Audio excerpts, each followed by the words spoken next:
오늘도 코로나19 사태 가운데 지속되고 있는 어려운 환경 가운데서도 성삼위 하나님께 믿음으로 나와 영과 진리로 예배드리는 사랑하는 모든 믿음의 가족 여러분들과 또 가정에서 비대면으로 예배드리는 사랑하는 가족 여러분들에게 부활의 이 아침 우리 하나님이 주시는 부활의 소망과 위로의 말씀이 충만히 임하실 수 있기를 간절히 소원합니다. 사랑하는 여러분, 오늘은 부활주일입니다. 부활주일은 우리 인류의 모든 죄를 지시고 십자가에서 죽으신 우리 예수님께서 이 세상의 사망 권세를 이기시고 다시 부활하심으로 하나님의 인류 구원의 위대한 사랑을 직접 확증시켜 주신 날입니다. 아마도 부활주일이 없다면 우리 기독교는 다시 다른 종교와 같이 하나의 종교로 남아 있었던가, 아니면 이미 이 세상에서 소멸되어 버림으로 역사의 한 페이지와 함께 사라져 버렸을 것입니다. 하지만 예수님의 부활이 있었기 때문에 우리가 믿는 기독교 신앙은 인류 역사에서 가장 위대하고 가장 생명력 있는 구원의 역사를 이어오고 있습니다. 그래서 오늘은 부활주일을 맞으며 오늘 우리가 받은 본문 말씀인 신약성경 요한복음 11장 25절에서 26절의 말씀을 중심으로 부활의 증거자가 되시는 예수 그리스도라는 제목으로 함께 말씀을 배우는 시간을 가져보기를 소원합니다. 오늘 우리가 말씀을 통하여 배울 제목이 부활의 증거자가 되시는 예수 그리스도입니다. 그러니까 예수님은 온 인류에게 하나님의 구원의 사랑을 확증시켜 주시고 하나님의 구원의 사랑을 증거하시기 위해 몸소 십자가에 달려 죽으시고 죽은 후 3일 후 다시 부활하심으로 하나님의 구원을 우리에게 확증시켜 주셨다는 것이 오늘 우리가 부활의 이 아침 말씀을 통해 배울 영적 진리입니다. 오늘 이 세상에는 많은 종교가 있습니다. 우리 기독교가 있죠. 유럽을 중심으로 가톨릭이 있죠. 동양에는 불교가 있습니다. 중동에는 이슬람이 있습니다. 이외에도 이 세상에는 수많은 토착 종교를 중심으로 3,000개 이상의 종교가 존재하고 있다고 합니다. 그런데 그 많은 종교가 있지만 죽은 자의 부활에 대하여 충고하고 있는 유일한 구원의 종교는 오직 우리 기독교밖에 없다는 사실을 믿으시길 바랍니다. 그렇다면 왜 기독교 역사의 산 증거가 되시는 예수 그리스도의 부활이 중요한가라는 사실이 되겠습니다. 예수님의 부활이 중요한 기독교의 핵심 가치가 되고 기독교의 핵심 진리가 되는 것은 예수님께서 이 세상에 오신 목적이 죄인된 우리 인류를 모든 죄에서 구원하시기 위함이다라는 사실 때문입니다.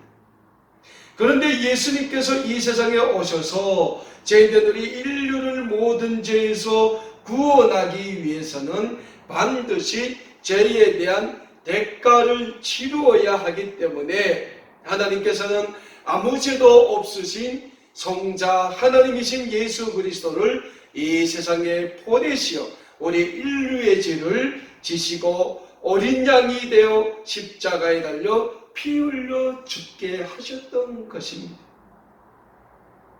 하나님의 인류 구원의 대속물로 아들 하나님이신 예수님께서 높고 높은 저 하늘 보좌를 버리시고 죄악된 이 세상에 오셔서 인류의 모든 죄를 지시고 십자가에 달려 죽으셨습니다. 예수님의 십자가의 죽으심에 대하여 구약성경 이사야서 53장 4절에서 6절의 말씀에서 이사야 선지자는 이렇게 예언하고 있습니다. 그는 실로 우리의 질고를 지고 우리의 슬픔을 당하였거늘 우리는 생각하기를 그는 징벌을 받아 하나님께 맞으며 고난을 당한다 하였노라. 그가 찔림은 우리의 허물 때문이요 그의 상함은 우리의 죄악 때문이라. 그가 징계를 받음으로 우리는 평화를 누리고 그가 채찍에 맞음으로 우리는 나음을 받았도다. 우리는 다 양 같아서 그릇 행하여 각기 제 길로 갔거늘 여호와께서는 우리의 모든 죄악을 그에게 담당시키셨도다 라고 이사야 선지자는 예언하고 있습니다. 사랑하는 여러분, 이사야 선지자는 예수 그리스도께서 이 세상에 오셔서 십자가에 못 박히시고 십자가에서 피 흘리시고 죽으심은 우리 온 인류의 죄악 때문이라고 분명히 말씀하고 있습니다. 그런데 예수님이 우리의 모든 죄를 지시고 십자가에 못 박히시고 모든 피를 쏟으시고 죽으셨습니다. 그런데 여기서 예수님이 십자가에서 죽으시기만 해서는 하나님의 인류 구원의 사역이 완성되지 않는다라는 사실입니다. 그렇다면 뭐가 있어야 됩니까? 십자가에서 죽으신 예수님이 다시 살아나셔서 하나님의 온 인류 구원을 확증시켜 주셔야 하나님의 이 구원의 사역이 완성될 수 있다라는 사실입니다. 그래서 예수님은 십자가에 달려 죽으시고 무덤에 장사된 지 사흘 만에 다시 부활하시어 살아나신 것입니다. 이 예수님의 부활 사건이 있었기 때문에 하나님의 진노의 자녀였던 우리는 예수 그리스도의 부활로 하나님의 구원의 자녀로 그 위치가 바뀔 수 있게 되었습니다. 사랑하는 여러분, 그래서 예수 그리스도의 부활은 우리에게는 하나님이 주시는 구원의 은혜요 영생의 증거가 되는 것입니다. 우리가 잘 알고 있는 신약성경 요한복음 3장 16절과 17절에서는 우리에게 이런 말씀을 주고 있지 않습니까? 하나님이 세상을 이처럼 사랑하사 독생자를 주셨으니 이는 그를 믿는 자마다 멸망하지 않고 영생을 얻게 하려 하심이라. 하나님이 그 아들을 세상에 보내신 것은 세상을 심판하려 하심이 아니요 그로 말미암아 세상이 구원을 받게 하려 하심이라 라고 말씀하고 있습니다. 하나님이 이 세상을 얼마나 사랑하셨으면 하나밖에 없는 독생자 예수 그리스도를 이 세상에 보내주셨겠습니까? 하나님께서 하나님의 형상대로 지으신 우리 인류를 얼마나 사랑하셨으면 하나밖에 없는 독생자까지 아낌없이 우리를 위해 십자가의 죄의 대속물로 내어주셨겠습니까? 우리는 하나님의 이 사랑을 부활의 이 아침 다시금 되새기는 시간을 가져야 합니다. 그리고 우리는 온 인류를 향한 하나님의 위대한 구원의 은혜를 기억하고 죄인된 우리를 구원해 주시고 부활의 은혜, 영원한 생명의 은혜, 영생의 은혜를 부활로 확증시켜 주신 우리 주 예수 그리스도께 찬양과 영광을 돌리는 아름다운 꿈에게 모든 믿음의 가족 여러분들이 다 되실 수 있기를 부활의 이 아침 간절히 축원합니다. 그런 의미에서 오늘 우리가 받은 본문 말씀인 요한복음 12장 25절과 26절의 말씀은 부활의 아침 우리에게 많은 은혜를 주는 말씀이다 라고 할 수 있겠습니다.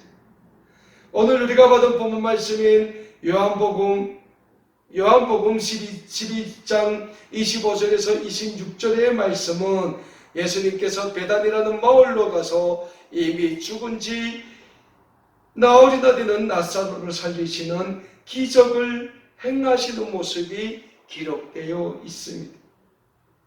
예수님은 죽은 나사로를 살리시는 기적을 행하시면서 나사로의 누이인 마르다에게 부활에 대하여 말씀하고 있습니다. 오늘 본문 말씀의 내용은 이런 내용으로 전개되고 있습니다. 예수님 당시 유대의 감난산 자락에 베단이라는 한 가난한 농촌 마을이 있었습니다.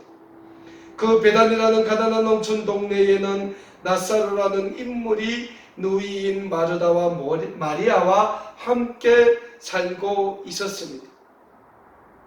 그런데 그 나사로가 죽었습니다.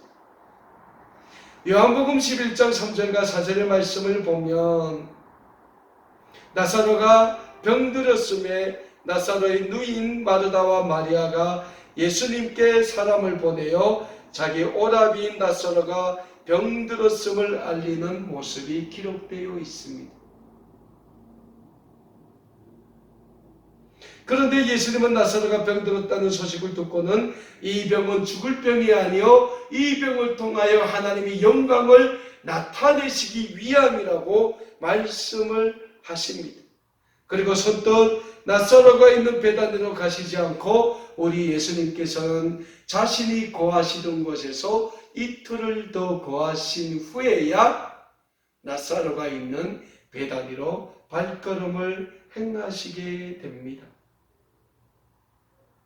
베다니에 도착하신 예수님께서는 오라비인 나사로의 죽음 앞에서 슬피 울고 있는 누이들인 마르다와 마리아에게 오늘 본문 말씀을 하고 있습니다. 그 말씀의 내용은 이렇습니다. 예수께서 이르시되 나는 부활이요 생명이니 나를 믿는 자는 죽어도 살겠고 무릇 살아서 나를 믿는 자는 영원히 죽지 아니하리니 이것을 내가 믿느냐라고 예수님께서 말씀하고 있습니다. 그렇다면 사랑하는 여러분, 오늘 예수님은 왜 나사로의 죽음 앞에서 이런 의미 있는 말씀을 하시고 계십니까? 예수님께서는 나사로의 죽음이 중요한 것이 아니고 죽은 나사로를 다시 살리심으로 예수님의 부활을 확인시키시려 했던 것입니다. 왜 그럴까요? 당시만 해도 죽은 사람이 다시 살아날 수 있다는 사실에 대해서는 아무도 믿지 않았다는 사실입니다. 심지어 예수님과 3년 동안 동고동락을 했던 예수님의 12제자도 죽은 자의 부활에 대해서 안 믿었다는 거예요. 하나님을 잘 믿는다고 세상을 향해 외쳤던 유대의 대제사장과 제사장들도 죽은 자의 부활에 대해서 믿지 않았다는 사실입니다. 그런 그들을 향하여 예수님께서는 죽은 자의 부활에 대해 확정시키시려 했습니다. 누굴 통해서요? 죽은 나사로의 부활을 통해서. 물론 죽은 나사로가 다시 살아난다고 해서 그들이 예수님의 부활을 믿지는 않았을 것입니다. 하지만 예수님께서는 그 누구도 믿지 않으려는 죽은 자의 부활, 예수 그리스도의 십자가의 죽으심과 다시 살아나심에 대해 보여주시려 했다는 영적인 사실을 우리가 믿을 때 부활에 의하신 예수님의 부활을 믿을 수 있다는 영적인 사실을 잊지 마시길 바랍니다. 무엇보다 오늘 본문 말씀을 통하여 중요한 사실은 베다니에 죽은 나사로가 다시 살아나자 유대의 제사장들은 예수 그리스도를 빨리 죽이려고 모의를 시작했다라는 사실입니다. 예수님께서 죽은 나사로를 살리십니다. 무덤에 있는 나사로를 향하여 나사로야 나오라 라고 예수님께서 말씀하시자 죽은 무덤에 장사된 나사로가 베옷을 동친 채 살아서 무덤 밖으로 나왔다고 요한복음 11장 44절의 말씀에서는 분명히 증거하고 있습니다. 죽은 나사로가 살아나는 기적을 보고 많은 유대인들이 예수님을 믿었다고 오늘 본문 말씀에서는 분명히 말씀하고 있습니다. 그러나 이 사건이 죽은 자의 부활을 믿지 않았던 유대 대제사장과 제사장들, 백성의 서기관들과 장로들에게는 굉장히 자신들의 그 영적인 가치를 잃게 하는, 지금까지 많은 유대인들 앞에서 자신들만이 하나님의 거룩한 종이라고 여겼던 그들의 그 거만한 모습과 그들의 거짓된 모습이 낱낱이 드러나는 계기가 되었다는 거예요. 그래서 그들은 예수님을 하루속히 빨리 죽이기 위해서 모의를 시작하게 되었습니다. 사랑하는 여러분, 오늘 우리가 살고 있는 이 세상에는 두 가지 가치가 존재한다고 할 수 있겠습니다. 자연의 법칙을 보면 우리에게 따스한 태양과 햇빛을 안겨주는 낮이 있다면 그 낮을 가리는 어둠이 있다는 거예요. 여름이 있으면 우리의 계절에는 겨울이 반드시 있다는 사실입니다. 죄가 있으면 벌이 있고 손이 있으면 행복이 있습니다. 그렇다면 예수님의 부활을 믿는 우리 그리스도인들은 무엇을 더 선호해야 합니까? 아니, 좀 더 나가서 이 세상 사람들은 어둠과 낮, 여름과 겨울을 선택하라면 무엇을 더 선택할 수 있을까요? 아마도 어둠보다는 낮을 선택할 겁니다. 추운 겨울마다 사람들은 여름을 좋아합니다. 악을 행하기보다는 그래도 사람들은 선을 행하기 좋아하고 행복하기를 좋아한다는 거예요.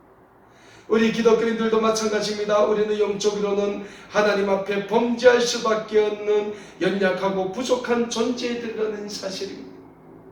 그래서 우리에게는 예수 그리스도의 십자가의 구원의 은혜가 절대적으로 필요합니다. 그런데 예수 그리스도의 십자가의 구원의 은혜가 우리에게 절대적으로 필요한 것은 무엇입니까? 다름 아닌 예수님의 부활이 있기 때문이라는 사실입니다. 만일 예수 그리스도의 부활이 없었다면 우리가 믿는 기독교가 아무런 의미가 없게 된다는 사실입니다. 지금까지 우리의 믿음 생활도 우리의 신앙 생활도 다 무의미한 것이 되어버린다는 사실입니다. 그래서 우리에게 있어서 첫째도 둘째도 셋째도 중요한 것이 있다면 예수 그리스도의 부활의 신앙이라는 사실을 잊지 마시길 바랍니다.